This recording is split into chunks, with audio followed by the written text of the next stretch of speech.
오늘 함께 하신 모든 분들 위해 하나님의 은혜와 사랑이 함께 하시기를 축복합니다. 여러분들도 하나씩 운동이나 취미 생활을 하시는 게 있으시죠? 없으신가요?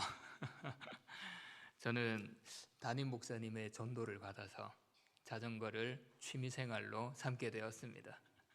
그래서 일주일에 한 번은 꼭 이제 밖에 나가서 자전거를 타는데요. 자전거를 타니까 참 좋은 것 같아요. 건강을 지키기도 하고, 그리고 스트레스가 쫙 풀리는 그런 일들도 있습니다. 가장 좋은 것은 이 운동을 하면서 별 생각을 안 한다라는 거예요. 어떤 경우에는 이제 깊은 고민에 빠지고 여러 가지 생각을 하지만 10번에 한 7번은 그냥 별 생각 없이 그냥 그 운동하는 데 집중을 합니다. 그때 자전거 탈 때는 내 커리어가 어떤지 신경을 안 써요. 그리고 누가 나에 대해서 어떻게 생각하는지 전혀 신경을 안 쓰고요. 내가 했던 말과 행동들, 그 사람들이 들었을 때 어떻게 생각할까 전혀 신경을 안 씁니다. 그냥 굴리기만 합니다. 정해놓은 데까지 잘 갔다 오기만을 생각하면서 그 운동에 집중을 하고 있어요. 그렇게 하다 보니까 좀 스트레스가 많이 풀리고, 그리고 건강도 많이 챙기게 됩니다. 그렇게 자전거를 타다 보니까 여러 가지 길을 다니고 있는데요. 길을 가면서 길이 우리의 인생과 참 비슷하다라는 생각을 많이 하게 되었습니다. 여러분들도 잘 아시겠는데요. 길은 어느 정도 예측 가능하지만 정확하게 우리가 알 수는 없습니다. 우리가 어디 기란까지 간다고 했을 때, 아니면 어느 지역에 간다고 했을 때 지도를 보고 이렇게 가면 되겠구나 싶은데 그 길에 어떠한 환경이 있고 어떤 나무가 있고 꼬불꼬불한지 오르막인지 내리막인지 정확하게 모든 길을 알 수가 없습니다.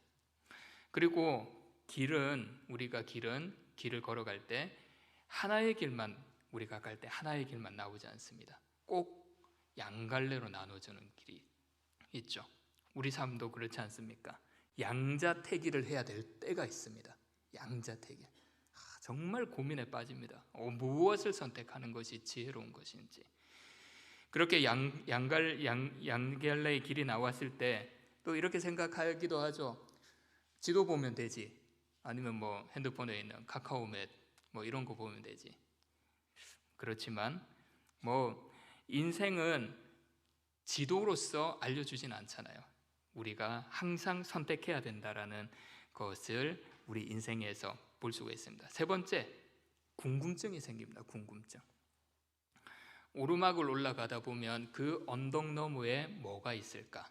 아니면 꼬불한 길을 보았을 때 이 길 지나서 커브를 틀었을 때는 어떠한 환경이 나올까? 그런 궁금증이 생깁니다. 우리의 인생길도 마찬가지지 않습니까? 우리가 무언가를 하려고 할 때 그게 잘 될 건가? 잘 되지 않을 건가? 이런저런 여러 가지 생각, 궁금증이 생기게 됩니다. 그래서 인생의 길이라고 하는 것은 우리가 좋은 일이 일어날 때도 있지만 참 어렵고 힘든 일, 자괄과 같이 복잡하고 거칠거칠한 길도 그런 인생길이 있습니다. 그래서 어떤 사람들은 인생이 흔들리고 지친 사람들에게 이렇게 응원을 하죠. 괜찮아. 그 길 끝에 행복이 있을 거야. 그 길의 삶의 길의 끝에 행복이 있을 거라고 위로합니다. 저는 오늘 바울이 걸었던 길, 주보를 보면 전도여행, 3차 전도여행이라고 하는데요.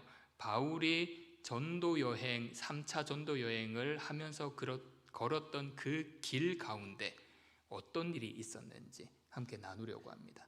그렇게 바울이 걸었던 길 가운데 분명히 우리가 경험했던 똑같은 상황이 나타날 수도 있습니다.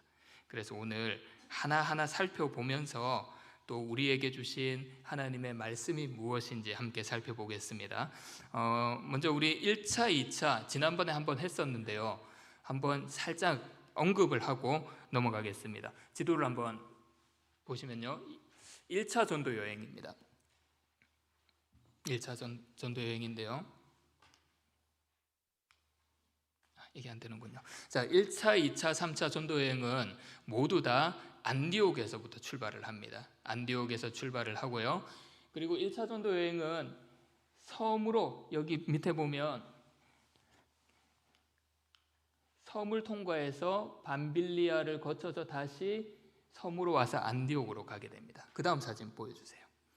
자, 2차 전도 여행인데요, 이게 잘 안 보이죠? 지명은 잘 안 보이죠? 안디옥을 거쳐서 위쪽으로 육로를 통해서 전도 여행을 떠나게 됩니다. 육로를 통해서 전도 여행을 떠나다가 저기 비시디아 중간에 보면 비시디아 안디옥이라는 곳이 있어요. 여기에서 원래 바울은 저기 어디죠? 원래는 저기 에베소로 가려고 했거든요. 지도 좀 크게 나왔으면 좋겠는데 이게 잘 안 돼서, 저기 중간에 보면 에베소가 있어요. 에베소로 가려고 했는데 성령이 못 가게 막아버렸습니다. 성령이 못 가게 막아버려서 중간에 또 육로로 또 다른 길로 가다가 헤매다가 무시아 지역에 이르러서 다른 곳으로 가려고 했는데 또 성령이 막아버렸어요.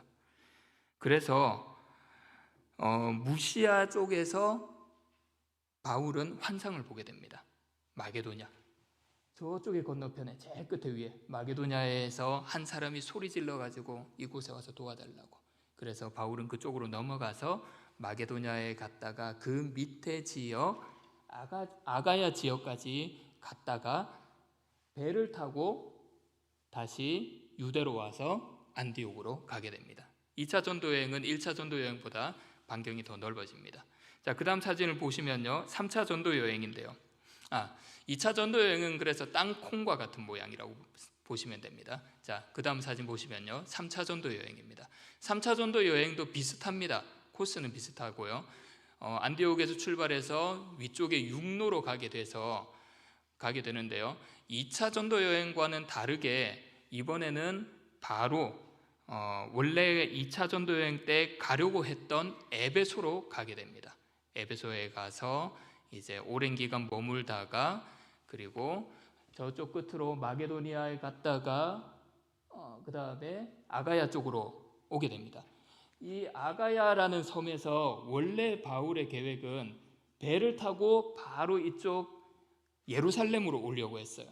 그런데 이 아가야 지역, 고린도 지역에서 바울을 죽이려고 하는 사람들이 있었습니다. 그래서 배를 타지 못하고 다시 왔던 길로 다시 되돌아 올라가서 마게도냐로 가서 다시 안디옥 저쪽에 에베소 밑에 있는 지역에 가게 되고 그쪽에서 배를 타고 다시 유대로 오게 되었습니다. 이 3차 전도 여행의 특징들이 몇 가지가 있는데요, 첫 번째로는 1차, 2차 전도 여행을 했던 그 지역을 다시 한 번 더 되돌아가면서 거기에 있던 많은 성도들의 믿음을 지켜주는 그런 특징이 있고요. 두 번째로는 이 3차 전도 여행 때 고린도 전후서 그리고 로마서를 쓰게 됩니다. 에베소에 머무르면서 고린도 전서를 기록하고요, 마게도냐에 가서는 고린도 후서를 씁니다. 그리고 고린도 지역에 갔을 때는 로마서를 쓰게 됩니다. 예루살렘에 간 뒤에 로마로 가기 위해서 미리 로마에 있는 성도 그리스도인들에게 편지를 보냈던 것이죠. 자, 세 번째 특징은 3차 전도 여행은 총 6년의 시간이 걸렸습니다. 6년의 시간. 거리로 따지자면 2차 전도 여행에 비교했을 때 4,500 또는 5,600km나 더 많이 전도 여행을 걸었다고 합니다. 자, 네 번째 특징은 에베소에서 장기간 머물렀습니다. 아까 3차 전도 여행 때 총 몇 년 걸렸다고 했죠? 6년. 6년 중에서 에베소에는 성경을 보게 되면 2년 3개월이라고 하는데 또 어떤 사람들은 약 3년이라고 이야기를 합니다. 2년 3개월, 6년 뭐 이렇든 저렇든 전도 여행의 절반이라는 시간을 에베소에서 보냈습니다. 그래서 이 에베소에서 굉장히 많은 일들이 일어났습니다. 3차 전도 여행을 오늘 이 시간에는 이 에베소에서 일어난 일들만 다루도록 하겠습니다. 다른 지역은 그 다음 시간에 한번 살펴보도록 하겠습니다. 자, 먼저 바울이 안디옥에서 떠났을 때 에베소에 이미 도착한 사람이 있었습니다. 왔던 사람이 있었습니다. 우리 유인물 드린 거 한번 보시면요, 이제 이 유인물 따라 시작하도록 하겠습니다. 브리스길라와 아굴라 그리고 아볼로 이 세 명이 첫 번째 이야기의 가장 중요한 사람들입니다. 이 사람들의 이야기를 한 단어로 표현을 한다면 설득입니다. 설득. 아볼로가 가지고 브리스길라와 아굴라가 아볼로를 설득한다. 설득이라고 생각하시면서 하나씩 보시면 되겠고요. 자, 먼저 아볼로의 출신에 대해서 한번 보도록 하겠습니다. 우리 본문 사도행전 18장 24절을 함께 읽겠습니다. 시작. 알렉산드리아에서 난 아볼로라 하는 유대인이 에베소에 이르니 이 사람은 언변이 좋고 성경에 능통한 자라. 자, 아볼로가 어느 지역 사람이라고 합니까? 알렉산드리아. 이 알렉산드리아는 이집트에 있는 큰 도시라고 하는데요. 로마가 이 이집트를 점령하면서 로마에 있는 가장 큰 도시 다음으로 큰 도시라고 합니다. 그러니까 로마 제국의 두 번째로 큰 도시라고 보시면 됩니다. 여기는 헬라 문화가 발달을 했고요. 그리고 수학, 많은 그 학문들이 굉장히 발달한 곳이라고 합니다. 당대 학문의 중심지라고 보면 되는데요. 아볼로가 여기 성경에서 아볼로가 왜 알렉산드리아의 출신이라고 밝혔냐면 아볼로는 굉장히 엘리트 그리고 당대의 많은 헬라 문화든지 많은 학문들을 꿰뚫고 있는 사람이다라는 것을 이야기하기 위해서 아볼로는 알렉산드리아 출신이라고 이야기를 했습니다. 자, 그리고 아볼로는 뭐가 좋다라고 했습니까? 언변이 좋다라고 하죠. 언변. 말을 잘한다고 하는 겁니다. 설득력이 있고 조직적이고 논리적으로 말하는 달변가입니다. 달변가. 제가 제일 부러워하는 사람입니다. 달변가. 저는 사무실 컴퓨터 모니터에 메모를 4개 딱 붙여놨는데요. 앉아서 이제 업무를 하기 전에 앉아서 하나씩 읽고 시작을 합니다. 그 중에 2개가 이 달변가에 관련된 말씀인데요. 야고보서 1.5절에 이런 말씀이 있습니다. 너희 중에 누구든지 지혜가 부족하거든 모든 사람에게 후히 주시고 꾸짖지 아니하시는 하나님께 구하라 그리하면 주시리라. 기도합니다. 하나님 오늘도 지혜를 주세요. 자, 그리고 이사야 50장 4절 5절 주 여호와께서 학자들의 혀를 내게 주사 나로 곤고한 자를 말로 어떻게 도와줄 줄을 알게 하시고 아침마다 깨우치시되 나의 귀를 깨우치사 학자들 같이 알아듣게 하시도다. 언변이 부족하니까 학자의 입을 달라고 기도를 합니다. 그렇게 기도하고 이제 시작을 하는데요. 이렇게 아볼로는 말을 굉장히 잘하는 사람이에요. 자기가 가지고 있는 그 모든 학문들을 어떤 사람을 만나든 그 사람을 설득할 수 있는 능력이 있었던 사람입니다. 자, 그리고 아볼로는 무엇에 능통한 사람이라고 합니까? 성경에 능통한 사람. 이 알렉산드리아 지역에는 유대인들도 살았습니다. 그리고 이 알렉산드리아에는 성경을 해석하는 그런 학문들도 많이 발달해 있었다라고 합니다. 그래서 이 아볼로는 성경에 능통한 자, 성경학자라고 보시면 됩니다. 말도 잘하고 머리도 좋고 성경도 잘 알고 제가 제일 부러워하는 사람입니다. 완벽한 사람 같죠? 아볼로. 사역자의 입장으로 봐서는 정말 완벽한 사람인 것 같습니다. 그런데 아볼로에게는 무엇인가 부족한 것이 하나 있었습니다. 우리가 사람들을 보면 저 사람이 잘 하는데 뭔가 2% 부족한 것 같다라는 생각이 들 때가 있죠. 어떤 사람들을 보면. 아볼로가 딱 그런 사람이었습니다. 자, 아볼로가 부족한 게 무엇이었냐면요, 먼저 우리 함께 본문 사도행전 18장 25절을 함께 읽겠습니다. 시작.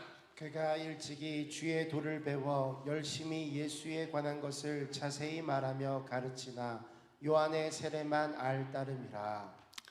자, 아볼로는 주의 도를 열심히 배웠다라고 합니다. 이 주의 도라고 하는 것은 그 당시에 이스라엘을 구원할 메시아가 오실 그것을 대망하는 그런 것들을 이야기합니다. 그래서 열심히 말씀을 배우면서 예수에 관한 것을 다른 사람들에게 자세히 전했대요. 여기까지만 보면 굉장히 열심히 있는 사람이죠. 굉장히 특출난 사람입니다. 그런데 후반절에 뭐라고 합니까? 무슨 세례만 안다고요? 요한의 세례만 안다. 이것이 2% 부족한 것입니다. 아볼로는 무엇인가 알고는 있긴 하지만, 예수님에 대해서 알고는 있긴 하지만 요한의 세례까지만 알지 예수님에 대해 전부 다 알지 못하는 것이었습니다.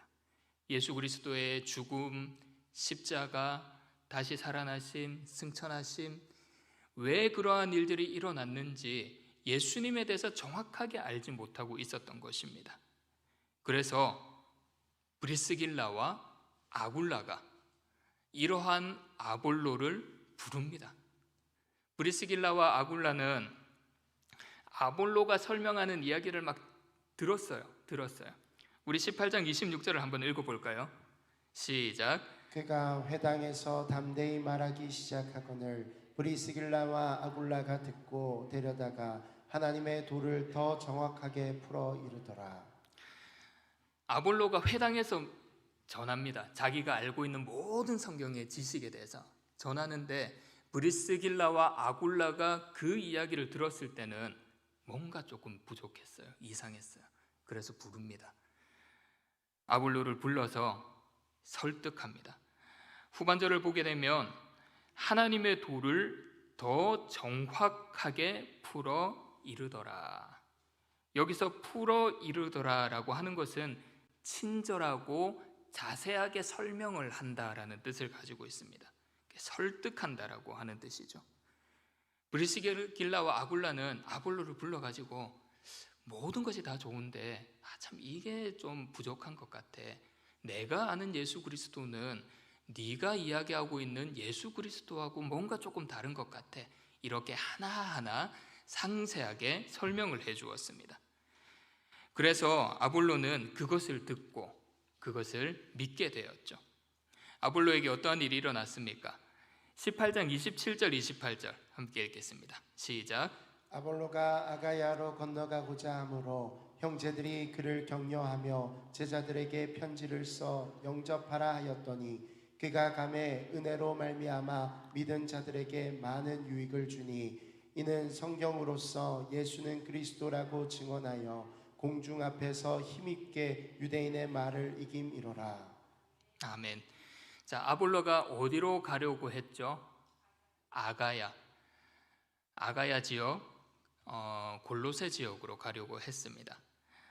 그때 그래서 형제들이 고린도에 편지를 보내서 이 아볼로를 잘 영접해 달라고 편지를 쓰죠. 이 아볼로가 고린도에 가서 많은 영향을 미칩니다. 유대인들이 기다리던 메시아, 그리스도라는 것을 예수님이 그 메시아고 그리스도라는 것을 증언하고요.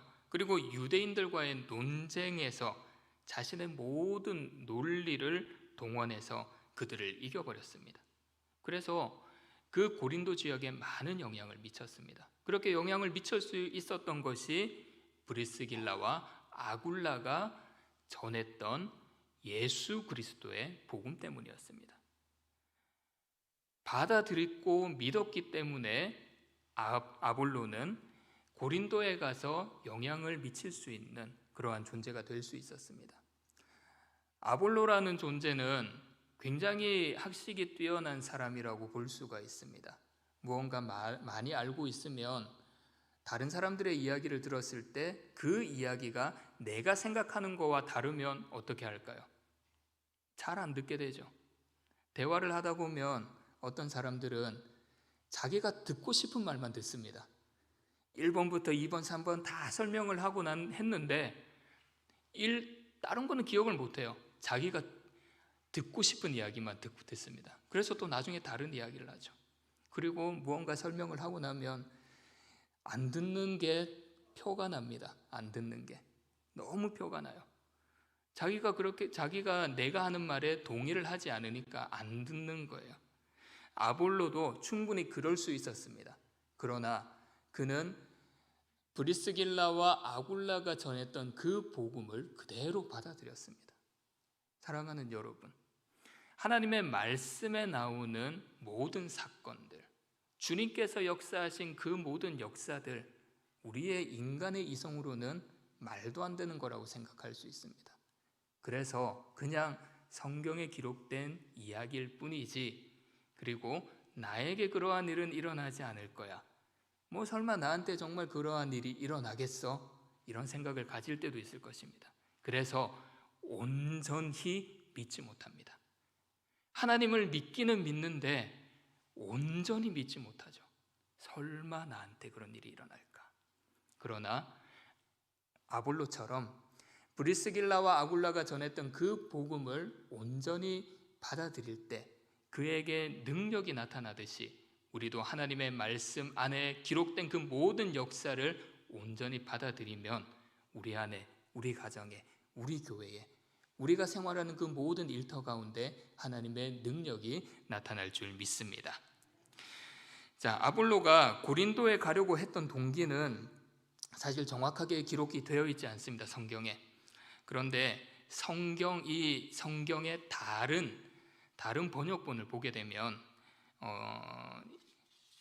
아볼로가 고린도에 갔던 이유에 대해서 이렇게 이야기합니다. 에베소에 머물고 있던 어떤 고린도인들이 아볼로의 말을 듣고 아볼로에게 자기들과 함께 자기들의 고향으로 건너가고자 강권함으로 이에 아볼로가 허락했다. 아볼로가 허락했을 때 주위에 있던 믿음의 동역자들이 고린도로 편지를 써줬다라고 하는 겁니다. 주석을 보게 되면 이러한 내용은 원문에 나와 있진 않지만 굉장한 신빙성이 있다라고 이야기를 합니다. 자, 이렇게 바울이 에베소에 도착하기 전에 브리스길라와 아볼로 그리고 아굴라 이 세 명을 통하여 이러한 일이 일어났습니다. 이들의 일이 일어나고 난 뒤에 이제 사도 바울은 에베소로 도착하게 됩니다. 사도 바울은 2년 3개월 동안 그리고 약 3년 동안 에베소에 머물게 되는데요. 여기서 정말 많은 일들이 일어납니다. 첫 번째 사건, 요한의 세례만 아는 어떤 제자들입니다. 자, 이 이야기는 데자뷰라고 생각을 하시면 될 겁니다. 데자뷰. 왜냐하면 앞에 일어났던 일들이 비슷하게 일어나기 때문입니다. 에베소에 도착한 바울에게 좀 전에 일어났었던 브리스길라와 아굴라에게 일어났던 일이 똑같이 일어난다고 하는 것이죠. 사도행전 19장 2절 3절 함께 읽겠습니다. 시작. 이르되 너희가 믿을 때에 성령을 받았느냐? 이르되 아니라 우리는 성령이 계심도 듣지 못하였노라. 바울이 이르되 그러면 너희가 무슨 세례를 받았느냐? 대답하되 요한의 세례니라. 자, 여기서 어떠한 제자들을 만나게 되는데요. 제자들이 무슨 세례를 받았다고 하죠? 요한의 세례. 요한의 세례하면 그 앞에서 누가 떠오릅니까? 아볼로가 떠오르죠. 요한의 세례만 받았던 아볼로. 바울은 이 제자들에게 예수님의 이름으로 세례를 베풉니다. 2, 3절 이후 말씀을 보게 되면 세례를 베풀고요. 그들이 그 세례를 받고 성령을 체험하고 성령님이 그들에게 임해서 방언과 예언을 하게 됩니다. 이들도 아볼로처럼 세례 요한의 세례만 알고 있었습니다. 그런데 이들도 아볼로가 예수의 복음을 영접한 것처럼 똑같이 예수의 이름으로 베푼 세례를 받고 주님을 영접하고 성령 체험을 하게 된 것이죠. 우리는 여기서 요한의 세례와 예수님의 이름으로 베푸는 세례에 대해서 정확하게 한번 좀 알아봐야 되는데요. 요한의 세례, 사도 요한 여러분들 잘 아시죠? 요한은 광야에 있다가 예수님이 오시기 전에 광야에 있다가 나타나서 사람들에게 외칩니다. 천국이 가까워왔으니 회개하라. 그리고 세례를 베풀죠. 요단강에서 세례를 베풉니다.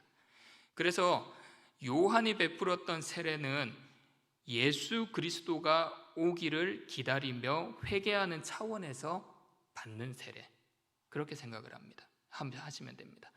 예수님이 오시기를 기다리며 대망하면서 나의 죄를 회개하며 받는 세례.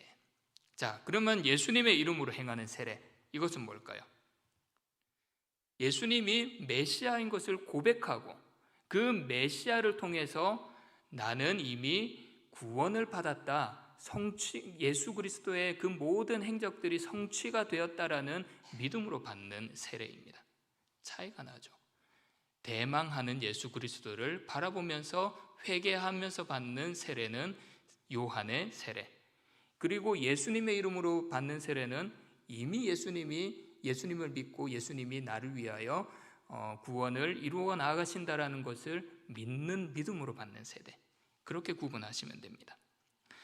자, 이렇게 예수님의 이름으로 세례를 받는 자들에게는 분명히 성령이 임합니다. 성령에 대해서 많은 사람들이 이야기를 하는데요. 성령을 받은 사람들의 기준에 대해서 성령을 받은 사람들은 방언을 하는 사람이다, 이렇게 딱 단정 짓기도 한데 그렇지는 않습니다. 세례를 받았을 때 성령님이, 우리가 느끼지 못하지만 성령님은 우리 안에 내주하십니다. 그래서 우리에게 중요한 것은 우리 안에 성령님이 있다라는 것을 믿고, 그것을 꼭 믿고 우리는 그 믿음의 단계에서 뛰어올라 넘어가야 합니다. 뛰어올라 넘어가야 되는 것은 성령의 충만함으로 뛰어 넘어가야 된다는 것이죠. 세례는 일회성의 사건입니다. 일회성의 사건.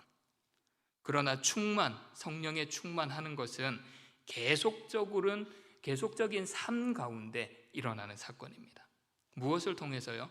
말씀 묵상을 통해서, 기도를 통해서.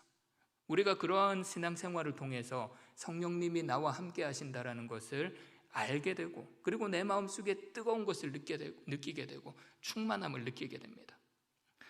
주전자에 물이 있는데 여기에 불이 계속 가해지면 항상 뜨겁게 끓어오르죠. 근데 불이 안 가해지면 어떻게 됩니까? 식어버립니다. 성령 충만이 이거랑 마찬가지입니다. 우리가 성령 충만할 수 있도록 항상 기도와 말씀으로 항상 그렇게 우리의 삶 속에 묵상하며 나아가야 됩니다. 그렇게 묵상하며 나아갈 때 분명히 그 말씀과 기도를 통하여 우리 안에 성령이 충만하실 줄 믿습니다. 말씀으로, 기도로 복음을 위해 열정적으로 나아가시는 분들이 되시기를 바랍니다. 사도행전은 누가가 기록을 했습니다. 누가는 하나님 나라의 도래, 여기에 관심을 가지고 이야기를 많이 하는데요.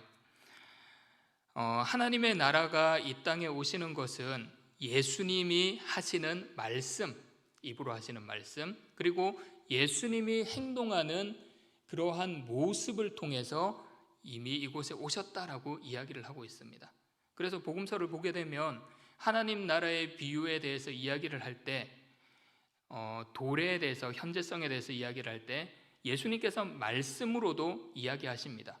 하나님 나라가 이곳에 임했다, 비유로 말씀을 하시고요. 그리고 행위 비유도 하십니다. 그 행위 비유가 무엇이냐면 가난한 자들과 세리와 그리고 가장 사회적으로 연약하고 낮은 사람들과 함께하는 식사. 하나님의 나라는 이러한 모든 자들이 함께 즐기는 곳이다라는 그러한 것을 행위로 보여주었던 것이죠. 오늘 19장의 에베소에서 일어났던 두 번째, 세 번째 사건을 보면 이러한 모습, 예수님이 하나님의 나라에 대해서 이야기할 때 말씀으로 전하시고 그리고 자신의 행위로 전하시는 그러한 모습을 우리가 볼 수가 있습니다.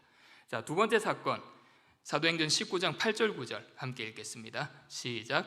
바울이 회당에 들어가 석 달 동안 담대히 하나님 나라에 관하여 강론하며 권면하되 어떤 사람들은 마음이 굳어 순종하지 않고 무리 앞에서 이 돌을 비방하거늘 바울이 그들을 떠나 제자들을 따로 세우러 다루단노 서원에서 날마다 강론하니라. 아멘. 자, 바울이 첫 번째 회당에 들어갔습니다. 거기서 강론을 하죠. 복음을 전합니다. 얼마나 복음을 전했다고 합니까? 몇 달 동안요? 석 달 동안. 자, 그때 복음을 전했을 때 반응이 어땠습니까? 듣는 사람들. 어떤 사람들은 마음이 굳어서 순종하지 않았다고 하죠. 그리고 바울이 전하는 그 모든 것을 비방했다고 합니다. 저게 말이 되냐고, 말도 안 되는 얘기라고. 어떻게 예수가 그리스도냐, 막 비방을 합니다. 그래서 바울은 그곳에 3개월 있다가 복음을 전하기 위해 다른 곳으로 이동을 합니다. 이동을 한 곳이 어디죠? 두란노 서원. 자, 두란노 서원, 이곳은 두란노라는 사람이 있는 학당이라고 생각을 하시면 됩니다. 두란노라고 하는 사람의 건물, 두란노라는 사람의 장소라고 생각을 하시면 됩니다. 자, 여기 가서 바울은 얼마나 복음을 전했나요? 3년 동안 복음을 전했습니다. 그래서 아까 말씀드렸듯이 에베소에 머물었던 기간이 3년 3개월 또는 2년 3개월 또는 약 3년이라고 이야기를 하고 있습니다. 자, 바울은 아까 제가 말씀을 드렸듯이 예수님께서 하나님의 나라를 말씀으로 전했듯이 지금 이 두 번째 사건, 회당과 두란노 소원에서 입으로 예수 그리스도의 복음을 전했습니다. 자, 그리고 세 번째 사건에서는 행동으로, 자신의 모습으로 이제 그 하나님의 복음을 전하는데요. 19장 11절 12절 함께 읽겠습니다. 시작. 하나님이 바울의 손으로 놀라운 능력을 행하게 하시니 심지어 사람들이 바울의 몸에서 손수건이나 앞치마를 가져다가 병든 사람에게 얹으면 그 병이 떠나고 악귀도 나가더라. 아멘. 바울이 큰 능력을 행하죠. 하나님이 바울을 통해서 능력을 행하셨던 것입니다. 바울 자체가 능력이 있는 것은 아닙니다. 바울이 가지고 있는 손수건이 무슨 능력이 있겠습니까? 바울이 가지고 있는 물건이 무슨 능력이 있겠습니까? 그 물건 자체에는 아무런 능력이 없습니다. 하나님께서 바울을 통해서 능력을 행했던 것입니다. 바울의 수건을 통하여 낫게 되고 그런 행동을 보여주죠. 하나님의 복음, 하나님께서는 이렇게 치유하신다. 하나님의 나라는 이러한 치유가 있는 곳이다. 이것을 행동으로 보여주었던 것입니다. 자, 이렇게 회당과 두란노 소원에서 말로 복음을 전하고 행동으로 복음을 전했을 때 이 뒤에 바울에게 어떠한 일이 일어났을까요? 어떠한 일이 일어났을까요? 자, 우리 19장 10절하고 20절 함께 읽겠습니다. 시작. 두 해 동안 이같이 하니 아시아에 사는 자는 유대인이나 헬라인이나 다 주의 말씀을 듣더라. 이와 같이 주의 말씀이 힘이 있어 흥왕하여 세력을 얻으니라. 19장 18절 19절도 읽겠습니다. 시작. 믿은 사람들이 많이 와서 자복하여 행한 일을 알림해 또 마술을 행하던 많은 사람이 그 책을 모아 가지고 와서 모든 사람 앞에서 불사르니 그 책값을 계산한 즉 은 5만이나 되더라. 아멘. 자, 그렇게 복음을 전했을 때 많은 능력이 나타났습니다. 정말 복음이 많은 사람들에게 전해졌습니다. 우리 10절하고 20절에 함께 읽어서 아시듯이 소아시아 지역에 전역에 큰 파장이 일어났고요. 그 소아시아 지역에 있는 유대인들과 이방인들이 그리스도의 복음을 다 듣게 됩니다. 말씀이 크게 전파되었던 것이죠. 그리고 19장 18절 19절에 무슨 일이 일어납니까? 이 말씀 앞절에 보면 바울이 행했던 모습을 따라하는 사람들이 있는데 그것을 따라하다가 악한 영한테 씌이는 일이 일어납니다. 그러한 일이 일어나고 이 뒤에 18절 19절에서 사람들이 바울에게 와서 자기의 죄를 자복합니다. 그리고 많은 마술사들이 와서 자기가 가지고 있는 그 책들을 다 불태워 버립니다. 엄청나게 많은 양을 불태워 버렸던 것이죠. 이것이 다 하나님의 말씀이 전해졌을 때 일어나는 일들입니다. 하나님의 말씀이 정말 우리 가운데 올바로 전해지면 우리 마음속에 이러한 일이 일어납니다. 여러분, 회개하는 게 쉽습니까? 어렵습니까? 회개하는 거 쉽지 않습니다. 정말 쉽지 않습니다. 그냥 형식적으로 회개할 수 있죠. 하나님, 이거 잘못했습니다. 제가 이거 잘못했습니다. 저 사람한테 이런 게 잘못했습니다. 그냥 말만 할 수가 있습니다. 그러나 정말 이 하나님의 말씀이 우리 가운데 제대로 오면 그 모든 우리가 지었던 죄악들이 우리 진심 어린 마음으로 하나님께 회개할 수 있습니다. 그리고 우리가 가지고 있는 그 쓴뿌리들, 나쁜 모습들, 우리 스스로의 힘으로 버릴 수 없습니다. 마술사들이 자기가 가지고 있는 그 책들을 그들 스스로의 힘으로 버릴 수가 없었을 것입니다.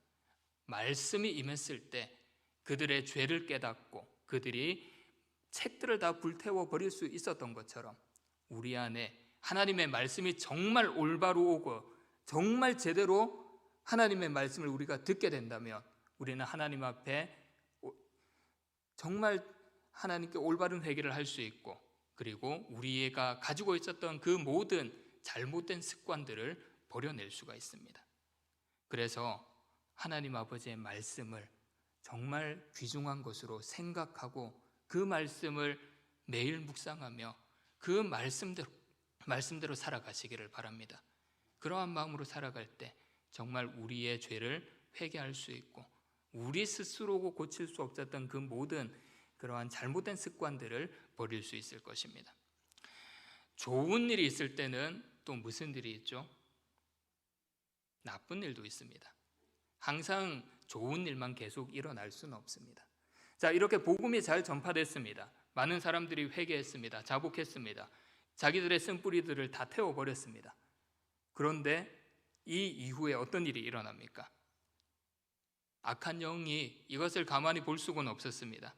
바울에게 바울을 어렵게 하는 일들이 일어났는데요. 이 일이 에베소에서 일어났던 마지막 일입니다.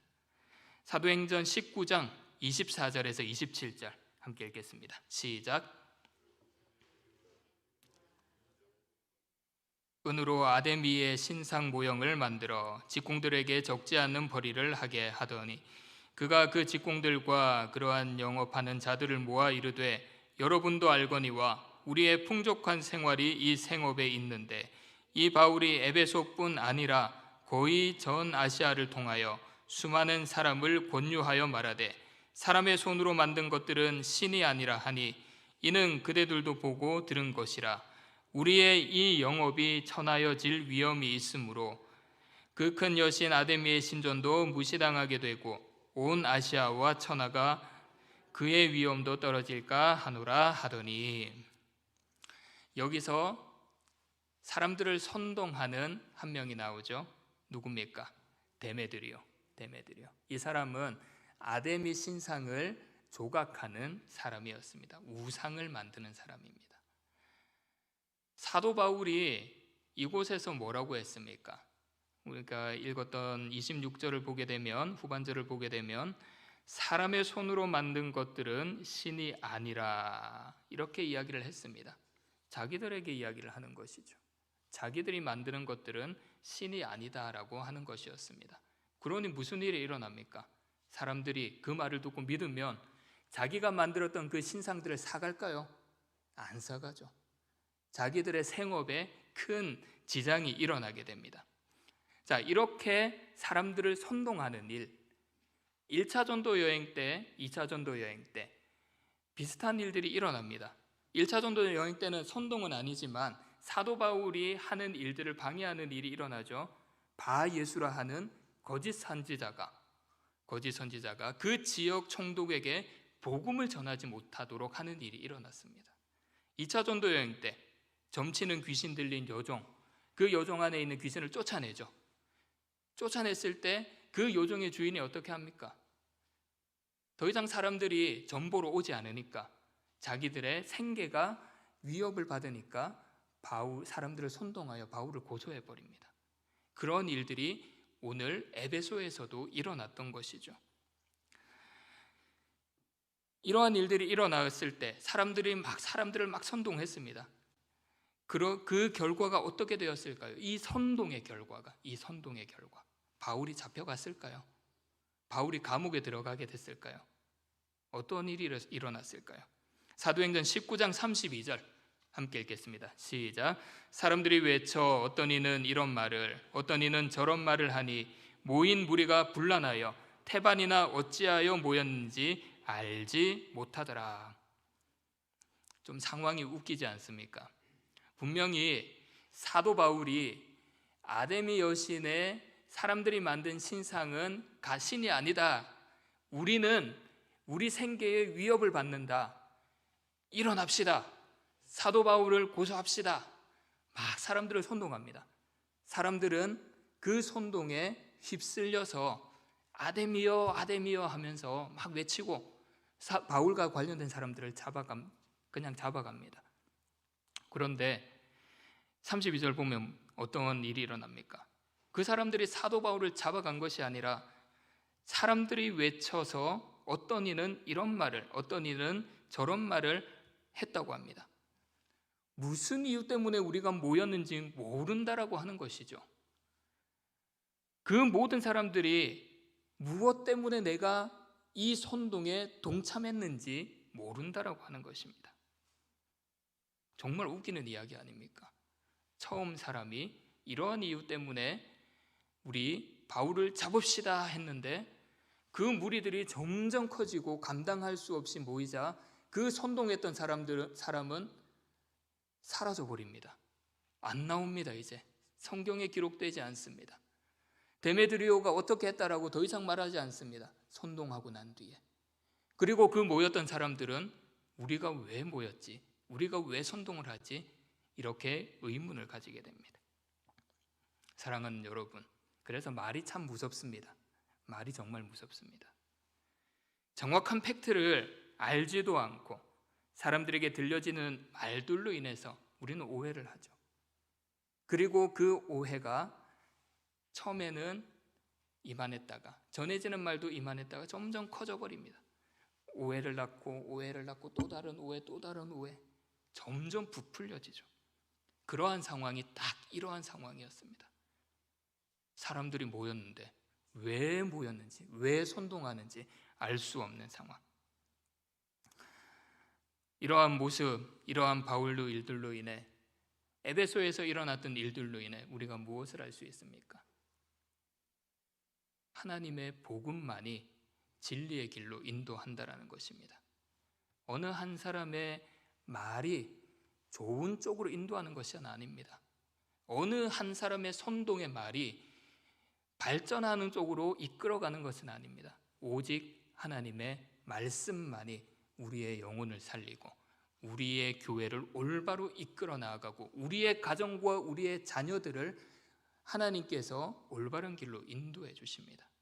사도 바울이 에베소에서 전했던 말, 사도 바울이 행동으로 전했던 그런 예수 그리스도의 복음만이 우리의 모든 것을 올바로 인도한다라고 하는 것입니다. 그래서 너무 들려지는 말에 귀 기울이지 마시기를 바랍니다.